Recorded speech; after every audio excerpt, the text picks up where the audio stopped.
Thank you for joining the Change I Am Possible, which is India's first Future Tech Meets Sustainability podcast. And today I'm delighted and honored to have with me Mr. Siddharth Suhas, who is a mechanical design engineer at PIX Moving, a company based out of China, disrupting the future of mobility. So Siddharth, welcome to my show. Why don't we start by explaining what is PIX Moving and what are the problems you're trying to solve in the mobility industry through PIX Moving, your company?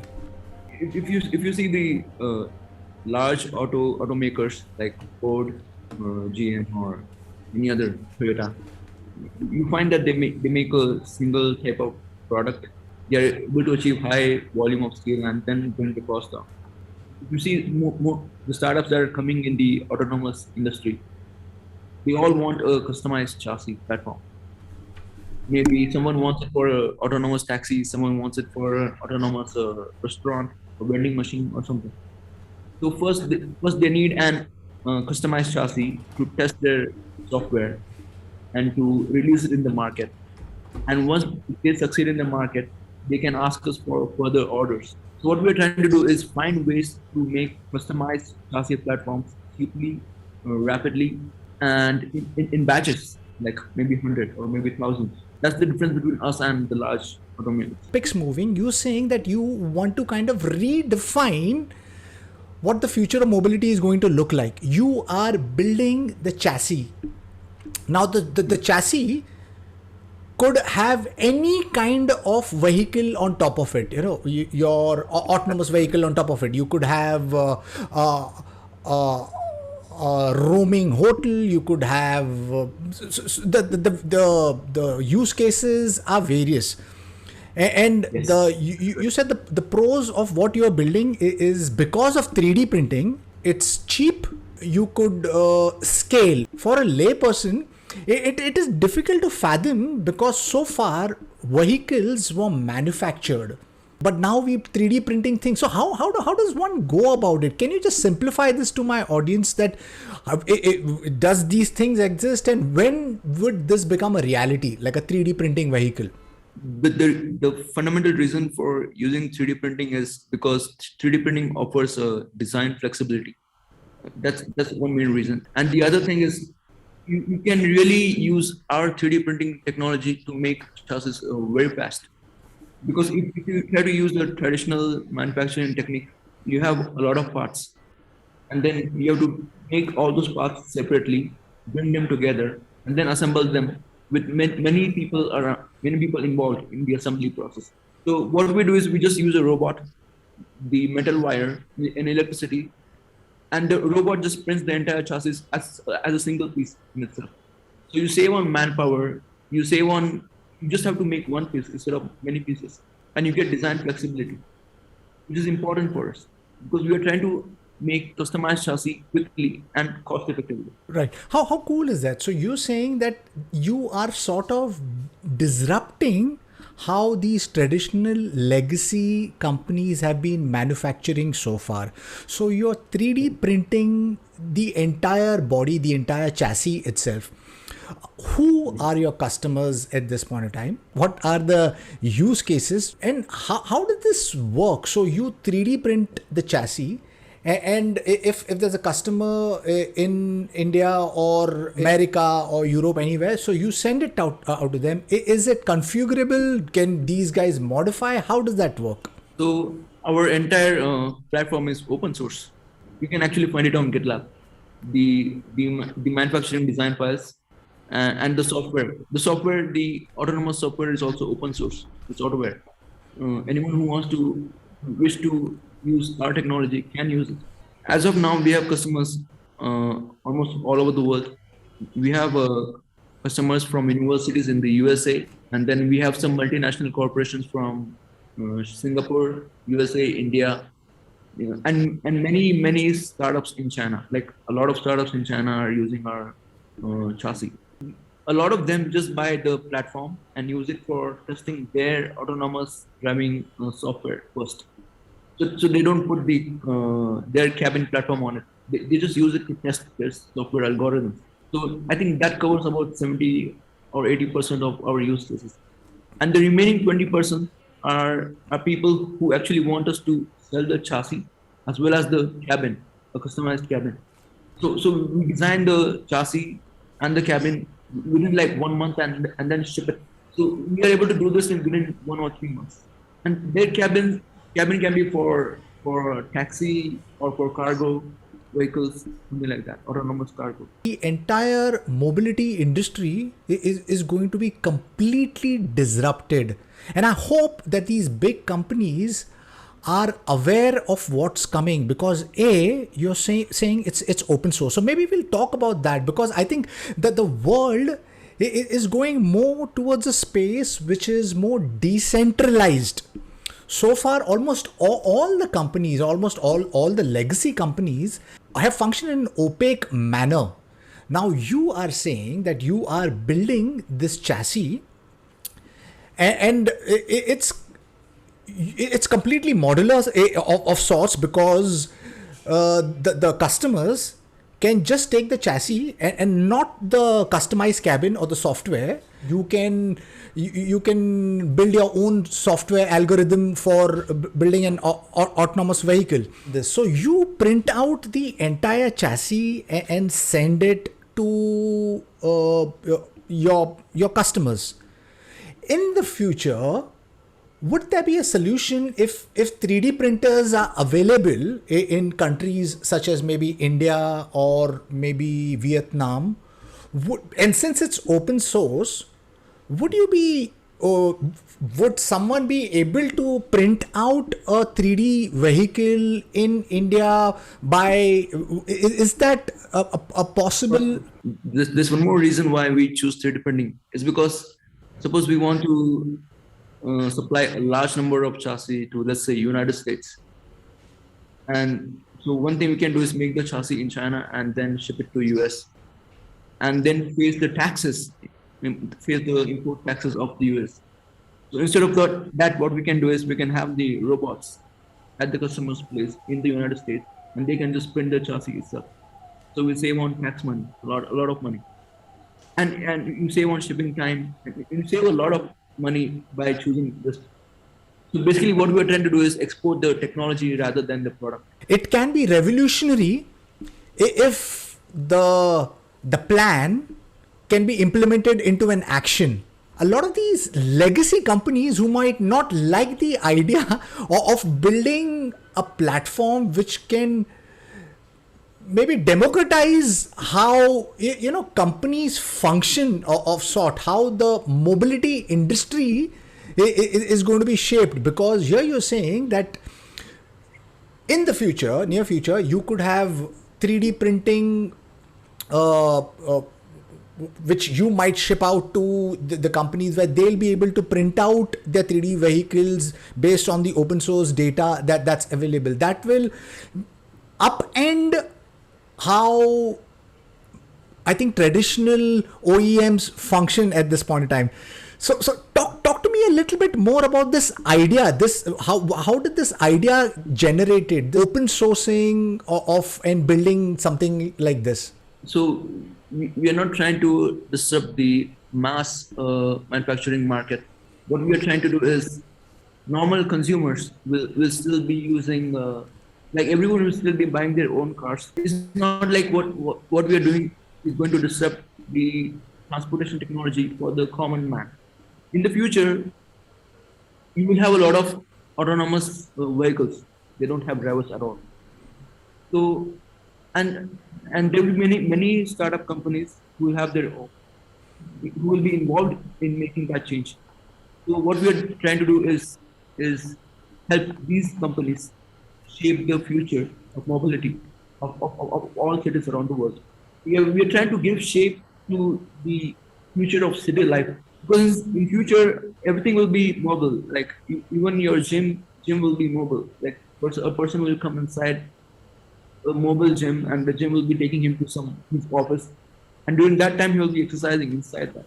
In order to meet this demand, we need to have a flexible and a distributed manufacturing system, which means that you have small factories. It's called a micro factory, and you place these micro factories all over the world, like one in every country. It's not the size of the mass manufacturing factories. It's very small, and it has units of robots. So as per the local demand, these robots will start manufacturing the cars and ship them out. And that's it. There is a change or a shift from acquiring products to renting product. We are going to a space which is more catering towards mobility as a service, where because gone are the days, at least here in India, where we had these Kali Pili or, black and yellow, those cabs which didn't have ACs and stuff like that. Because right now we have, Ubers and Olas and so many others who have, of comfortable, taxis and which are being used at this point in time. So there's a maths to things, so for the maths, because the younger generation are more, they are aware about the incoming and outgoing of finances.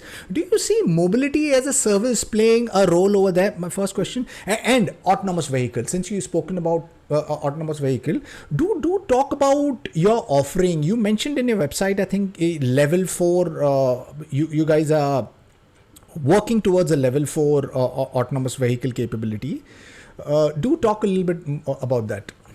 We use AutoWare and Apollo software. These are open source autonomous driving software. We make changes to the code as per the scenario in which the vehicle operates. We are not level 4 as of yet. Maybe we are level 3, and some of our scenarios are level 2. But we are trying to achieve level 4. We are not level 4 as yet. The way I see how the future is going to look like is the first shift that is undoubtedly going to happen is all cars are going to be electric.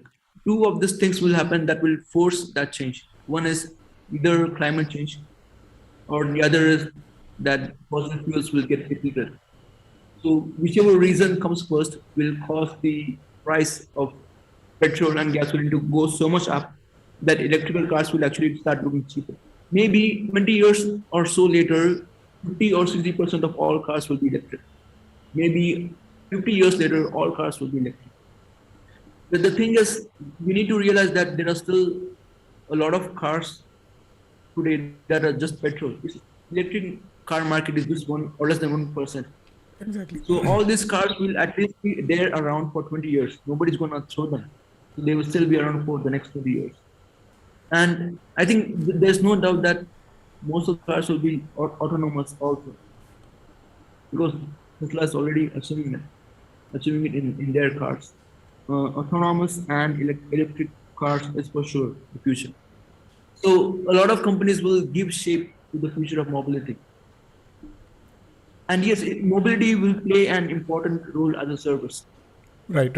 So you mentioned that we are in this shift of from mobility. We obviously going to move from your fossil fuel to electric vehicle, and that could be we might be forced to move from fossil fuel to EVs because of the way we treat our world and the environment. IPCC recently released a code red for humanity.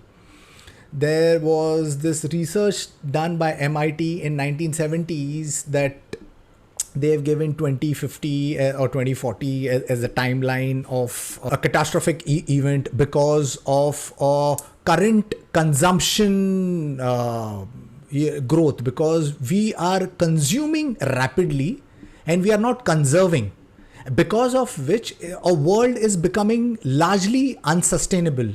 70% of all climate pollutants are because of the fossil fuel and largely because of the transport industry. So either we get like something like COVID happens where we get pushed. So I don't really know whether it will be a slow shift or we will be pushed to adopt and adapt these clean energy and electric vehicles. So I don't really know, but I hope that we are not pushed by a natural event to go towards an electric vehicle, autonomous vehicle. You said you are working on level 3 at this point in time, maybe level 2, level 3.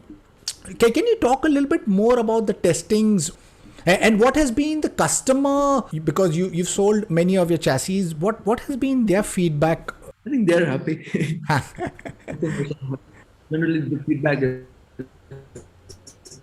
is good. Like,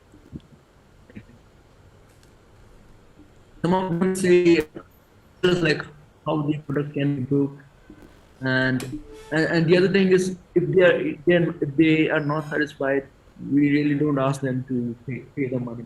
That's how Angelo thinks. It's very cheap for us to make a customized chassis now. It doesn't cost us a lot, so we can take the loss in case they fail. It's just that if you have a large factory, it becomes completely very expensive to make a customized chassis, which is not a problem for us. On the software side, so we have a self-driving team here of 15 engineers. I'm not a software engineer, so I really can't speak a lot. So they provide support to our customers, because our customers are the ones who implement their own software on the chassis. Right. And we provide the basic foundational level 2 software inside the chassis, so it can perform the basic functions. But if they want any more complexity, is something that they have to do, because that's what the startup is based on. You have been someone who has worked in India, studied in America, and today you're working for a Chinese company. I think it would not be wrong to say that these are the 3 of the most dynamic nation at this point in time in the world. America being a global power, China being the challenger of sorts, which is challenging America, and India, which is an emerging economy of sorts. Yes. So what are your views of these 3 different nations? As an entrepreneur, which nations are you could share the pros and cons of all 3 nations, India, China, and in US? So if you consider scale of innovation, I think the United States is still ahead. At first, I thought that China is ahead now, but I think United States is still ahead and leading. I think China comes second. There's no doubt about that. It's very, very close second. I think India still has a lot of place to go in the innovation space. China introduced the high-speed rail system 5 years ago. 5 years ago. And today it has the largest network of high-speed rail anywhere in the world. Just amazing. They just built an entire new city close to my city. Again in 5 years. So at the pace of development is so rapid that you will be amazed. Before we were a very small company, like 20 people. So I used to come with the founder in his car every day at 10 o'clock, and we used to go back home every day at 10 o'clock. And we did that 7 days a week, 1.5 years. We got our first product. So like I never felt like we were working hard, very hard, or we were struggling. I always felt like it was a lot of fun. So people like to work hard here in China, and they're very kind. And I think if you consider the scale of safety, China is very, very safe. If I keep my, let's say, if I keep my bag or forget something in a shop or something, and if I come back after 2 days, it will still be there. I was in the US 2 years ago in San Francisco. My company sent me there. I bought a cycle there, and I kept it locked inside a university's library. For some reason, I did not take it back. I went home and I came after 3 days. The cycle lock was broken and the cycle was stolen. And it is San Francisco. Yeah, so it's quite sad that I think you said it so beautifully that because I mean you gave the pros and which is like non-political, because this conversation is non-political. We're not attached to, and you said that Chinese people are kind, they're extremely hardworking, and that I think India is definitely, I mean, there are a lot of people who are hardworking, but I think you pointed out that experience that, in China, nothing gets lost because there are people who will not like to fleece. But here, I think in India, it's the opposite. I mean, you go to cities, Delhi, Bombay, I mean, you leave anything, it's very difficult to find it back, because I think that's the that there is so much can be improved in India, and I hope, I mean, people who are listening in America also understand that China, I think, is growing so rapidly. The only what I see is from my perspective is that being a communist nation, maybe there is not much voice for the entrepreneurs. Like what happened to Jack Ma was a little weird. So I don't know. See, I'm sitting out of India, so my perspective could be wrong. So maybe you could shine light over there. What the entrepreneurial freedom, because hats off to what China is doing. I've been having a conversation with some fantastic Chinese innovators, and I'm in awe of what they're building, and I hope that here in India we start replicating that thing, because I think more than US, I think China is a country which needs to be looked at and maybe emulated, because at one point in time China was a copycat nation, but that's not there at all. Today they are building the technology of the future, and I think we need to partner. India, and China needs to partner, because we are the two largest growing economy. Maybe share your thoughts on that also. Can that happen where we throw off or current political baggage by these bloody losers politicians who kind of create more walls and differences between India and China? I think the innovators and the entrepreneurs need to join hands and create more business, because there's so much opportunity in India and China. Maybe share your thoughts on that. I think both India and China have a long way to go to work together. I think both of them are at fault. There's not been much collaboration. I think China sells a lot of products to the Indian market. I think the first top three phones sold in India are from China. Is it not true? Yeah. India has also banned a lot of Chinese companies. Right. WeChat by TikTok, and it's actually a problem for me. I can't communicate with my parents on WeChat. And the thing is, China does not allow WhatsApp, just like India does not allow WeChat. So because China does not allow WhatsApp, I have to find some way to communicate with my parents. It's finally with the governments of both countries to change things.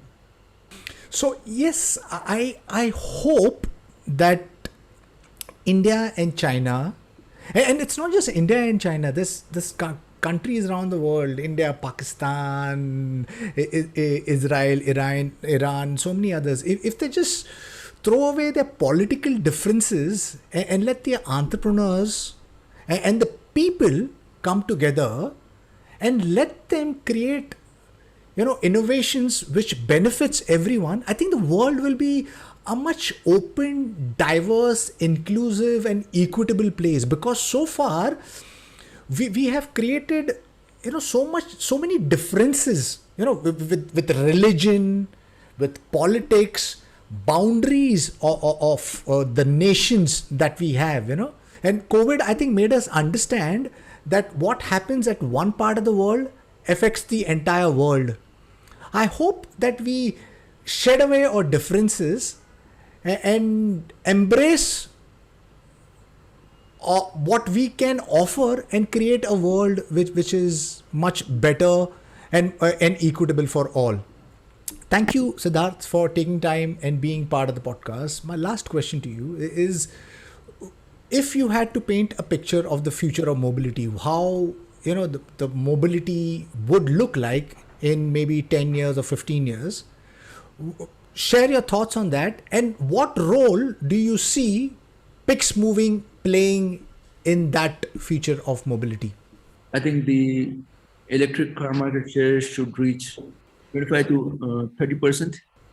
There will be cars that have no drivers and that are fully autonomous and low speed. And their main purpose is they will change the city life completely. Like, these cars can be shuttle buses, autonomous shuttle buses, or gyms or restaurants or vending machines or last mile delivery vehicles, or they could be pickup, camping vans that take people to other places. So a lot of these services are going to come into play in the next 15 to 20 years. Thank you, Siddharth, for being part of the podcast and sharing your insight. Wish you and the team the very best, because I believe that you guys are doing something really, really awesome. You guys are almost completely upending the future of mobility. I wish you the very best, and I hope that there could be more India-China relationships between entrepreneurs, which creates innovations that benefits everyone. So on that note, really appreciate you being part of the podcast. And to my listeners, if you like what you see in here, then please press the subscribe button. And until next time, see you guys. Bye bye. Thank you, Siddharth. Really appreciate this.